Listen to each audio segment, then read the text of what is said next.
Hey guys, today we're going to be making an old discontinued recipe from Hamburger Helper. It's the Rice Oriental. I'm going to get this pound of hamburger meat browned up, and then I'll be right back. I've got my hamburger browned. I'm going to go and add 4 tablespoons of soy sauce, 1 1/4 cup of long grain white rice,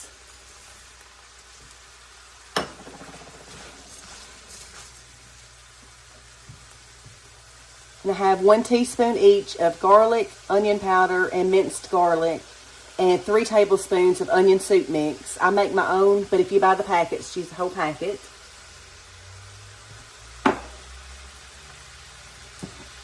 And then 4 cups of water.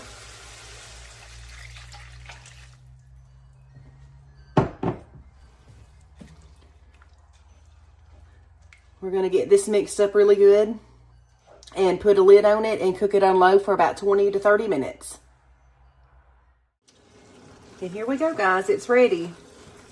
If you like the original, give this one a try. I think you'll really like it.